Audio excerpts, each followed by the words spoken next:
네, 좋으신 주님을 찬양합니다. 오늘도 온라인으로 이 시간 함께 하신 우리 모든 성도님들, 또 말씀을 듣는 우리 모든 성도님들을 주님의 이름으로 환영합니다. 오늘 함께 읽은 본 말씀으로 하나님 말씀 나누도록 하겠습니다. 계속해서 에스겔서는 하나님의 심판을 이야기합니다. 이스라엘 백성이 참 잘못을 많이 했기 때문이죠. 이스라엘 백성은요, 잘못을 많이 했습니다. 그리고 많이 했을 뿐만 아니라 반복적으로 행하는 것을 우리는 지금까지 보아왔습니다.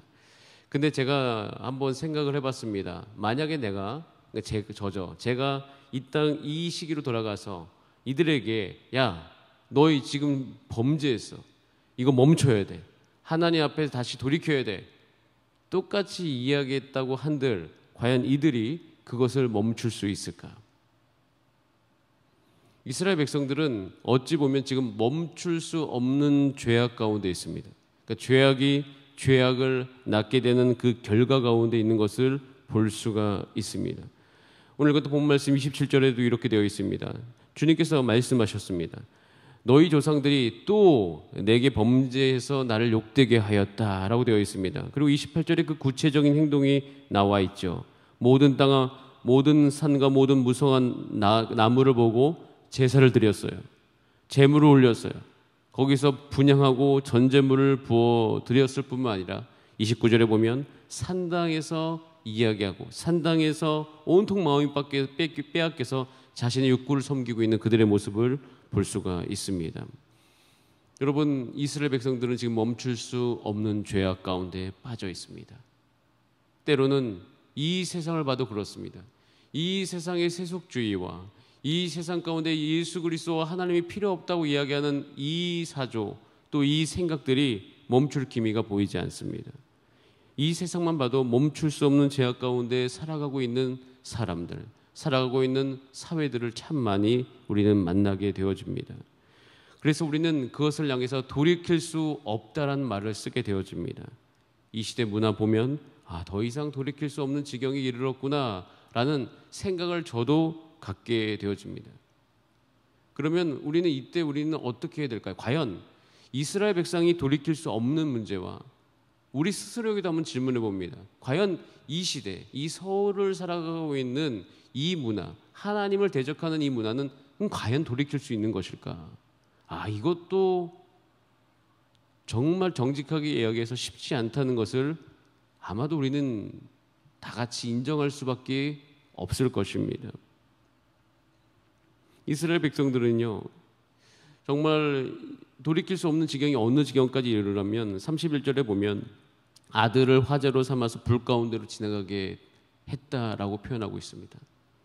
자기 자녀를요, 최선을 다해서 우상을 섬기는 데 쓰고 있는 것이에요. 정말 그들이 욕구를 들어주는 신에게는 그들은 정말 최선을 다하는 것을 볼 수가 있습니다. 참 놀라운 사실은 이 모든 것이 지금도 일어나고 있습니다. 지금도 우리의 욕구를 들어주는 이 세상 신들에 대해서는 정말 모든 사람들이 최선을 다해서 살아갑니다. 정말 열심히 살아가거든요.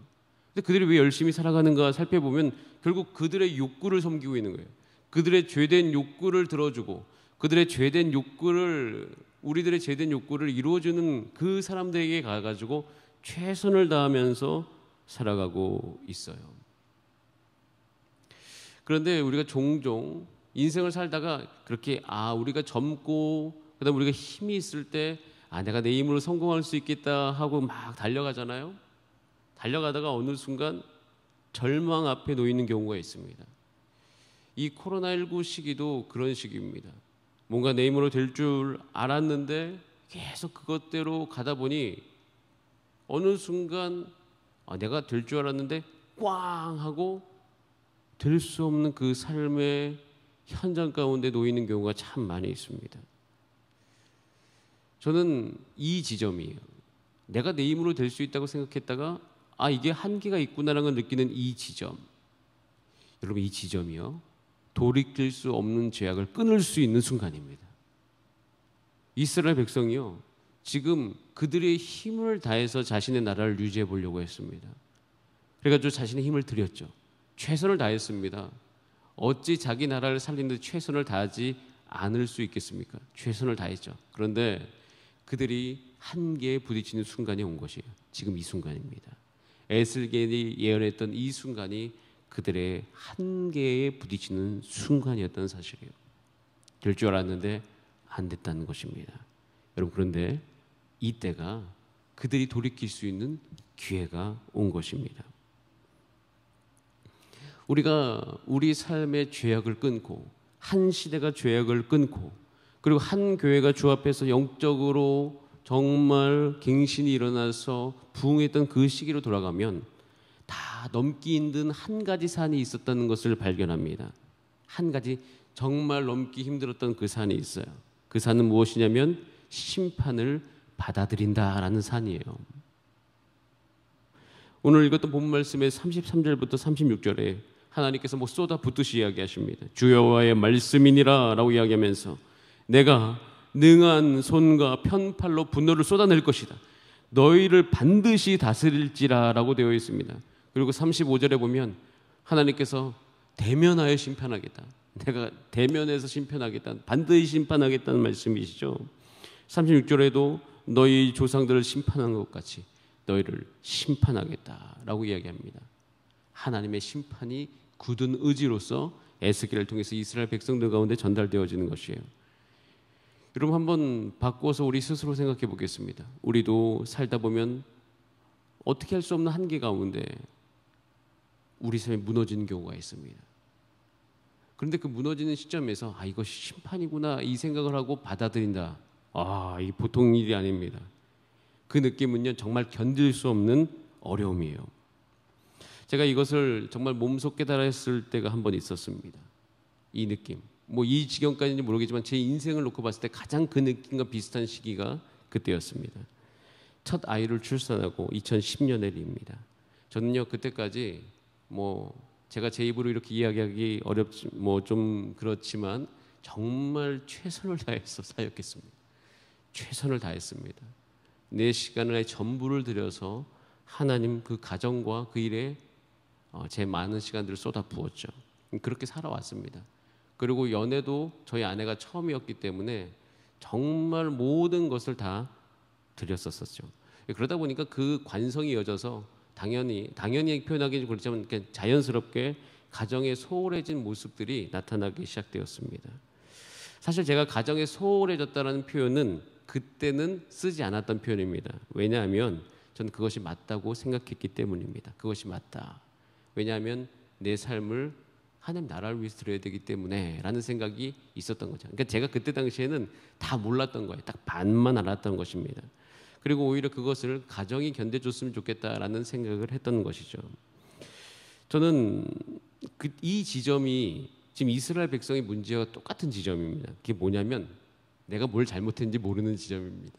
저도 그때로 돌아가면 그때 당시 저도 처음에 내가 뭘 잘못했지 이런 생각이 참 많이 들었었습니다. 이스라엘도요, 지금 자신이 무엇을 잘못했는지 모릅니다. 큰 문제예요. 혹시 여러분들 가운데서 그런 문제가 있다면 하나님의 말씀을 들을 때 여러분 내면을 하나님의 말씀으로 비추어 보아서 정말 우리 삶 가운데 변화의 계기가 오기 위해서는 이 빛이 우리 마음 가운데 비추는 것이 참 필요합니다. 제가 그런 지경이었는데 첫 아이의 돌을 마치고 이제는 그 문제가 수면 위로 올라오기 시작했습니다. 저는 그때에도 일주일 동안 단 하루도 쉬지 못하고 사역을 했었습니다. 왜냐하면 그때 교회에 또 특별한 일이 있었기 때문입니다. 그 일은 뭐 여러 가지로 해석할 수 있지만 저는 그때 당시 충성이라는 이유로 정말 그 일을 했었습니다. 그래서 근데 그런 어떤 일들이 진행되다 보니까 문제가 수면 위로 올라옵니다. 여러분, 혹시 여러분 삶 가운데도 어떠한 잘못을 깨달을 수 없었던 지경이 있었는데 그 상황 가운데 문제가 혹시 수면 위로 올라오는 순간이 있습니까? 여러분, 이 순간이요, 매우 중요한 순간이에요. 이스라엘 백성도요, 지금 이 에스겔이 예언하는 이 순간 너무 중요한 순간입니다. 이 순간에는 선택이 있기 때문이에요.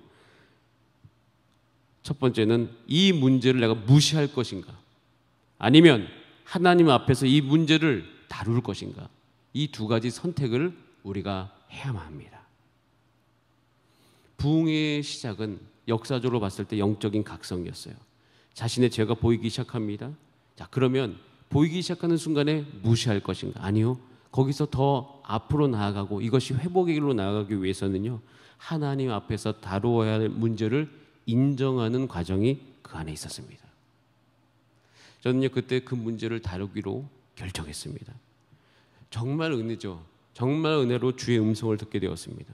그리고 그때 당시에 사역했던 모든 것이 좀 그때 당시에 담임 목사님께 인정을 받아서 6개월간의 휴가를 받게 되었습니다. 참 길게 받았죠. 그래서 6개월 동안 하나님 앞에서 가정에 대해서 배우는 시간으로 그 시간을 사용했습니다. 그때 당시 부모학교 다녔습니다. 부부학교 다녔고 기초상담훈련학교도 제주도에 가서 세컨솔로 받게 되었었죠. 회복이 그때 일어나기 시작했고 그 회복은 지금까지 이어져 오고 있습니다. 제가 12년이 지나서 하는 이야기지만 그 첫 단계로 돌아가서 다시 그 첫 단계를 맞이해. 첫 단계라는 것은 나의 죄를 인정하는 것, 하나님의 심판이 내게 있다는 것을 인정하는 것. 너무 힘들었어요, 그것을 하기에. 왜냐하면 내가 무너져 있음을 인정하는 것이기 때문입니다. 그 인정이 너무 힘들었습니다.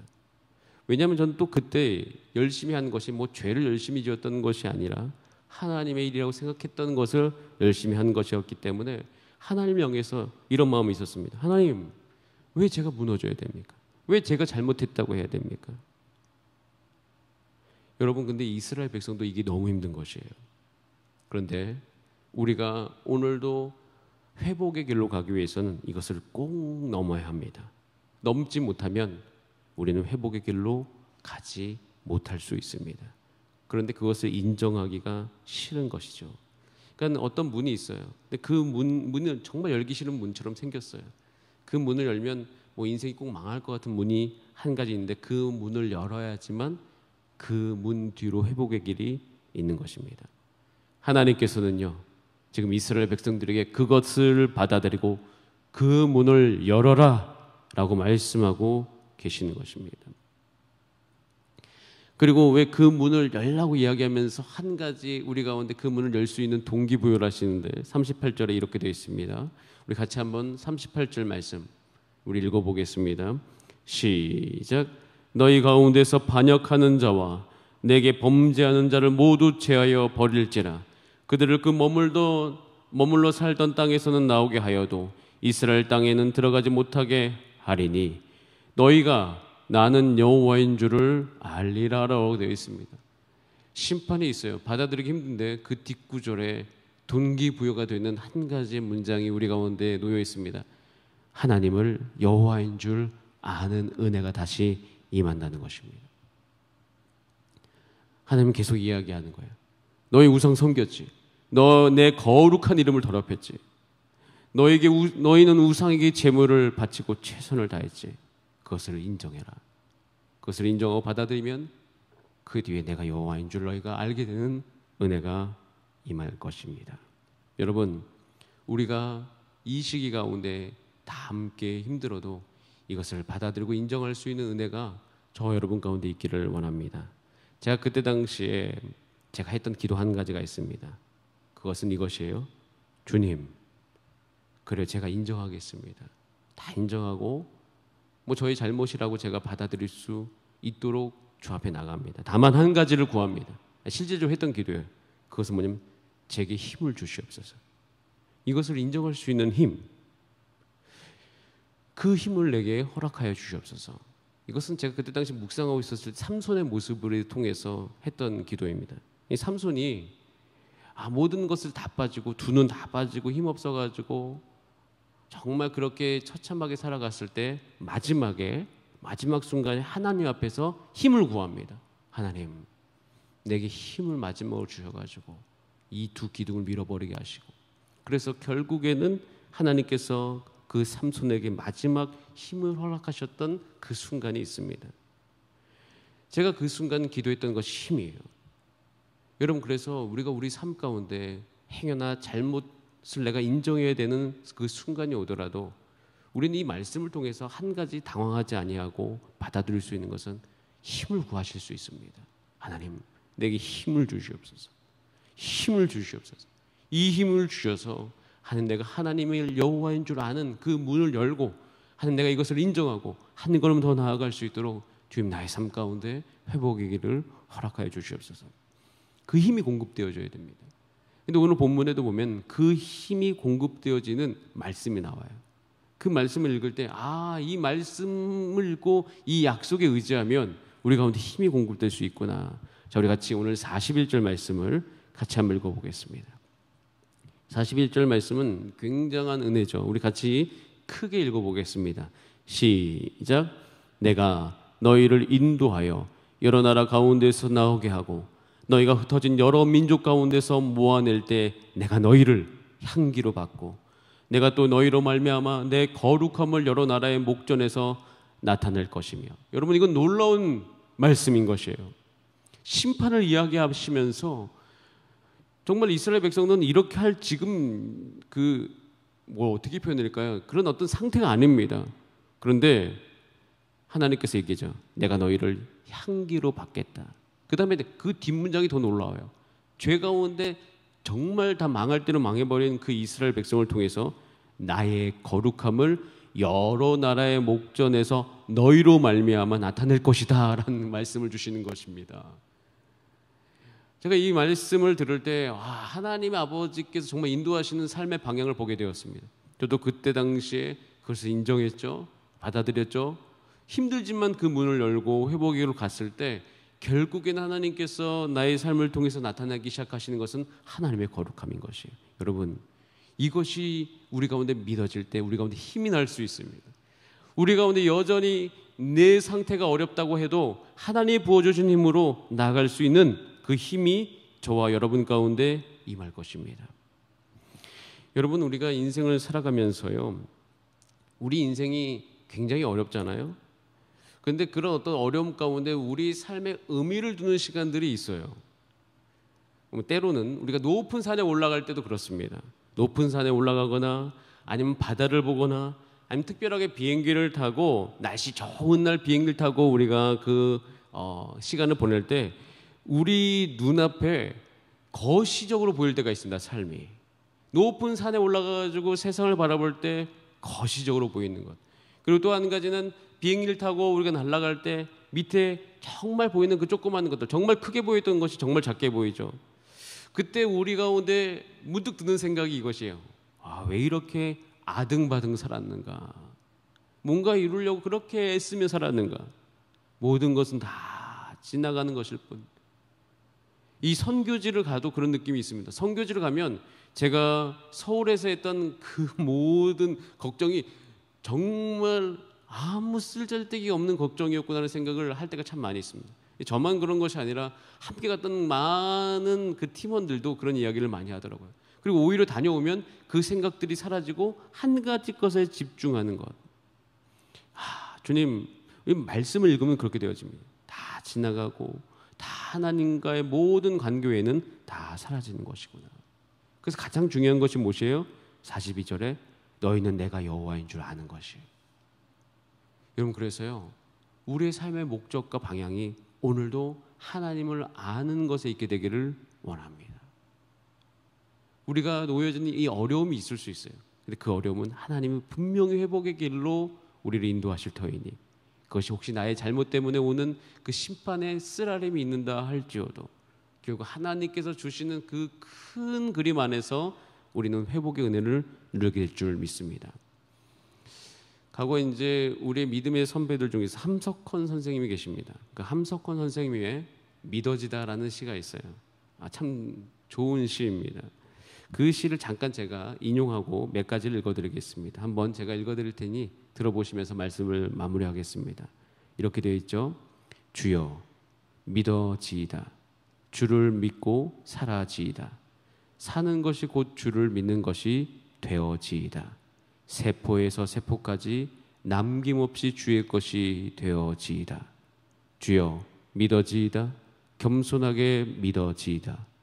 꼿꼿한 목뼈를 꺾어 숙이게 하시고 단단한 마음을 주물러 온유한 마음으로 믿게 하여지이다. 약하여 스스로 설 수 없고 싸워 이길 수 없는 자오니 주를 힘있어 굳세고 주의 군세에 참여하여 이김을 얻어지이다. 대개 주 안이 믿고서 볼 불일 듯 일어나는 악을 대적하여 이길 자 없고 주하니 힘있고서 삼킬 듯 날뛰는 쇠고의 물결에서 헤어날 자가 없사옵니다. 내 힘에 자라는 바 제 손에 닿는 바도 빠짐없이 다 시험해 보았습니다. 그러나 제 힘으로는 아무럴 수도 없더이다. 행여나 제 힘으로 얻어볼까 하여 있는 대로 악을 써보고 바들거릴 대로 바들거려보고 앙탈해볼 대로 앙탈해보았습니다. 그러나 모든 것이 다 헛것이었습니다. 영생은 오직 주에게만 있으니 주를 내어놓고 아무리 다른 데 구한들 어디가 얻사오리까. 주여 믿어지이다. 굉장히 긴 시인데 제가 아주 그냥 거의 한 일부분만 읽었습니다. 참 은혜입니다.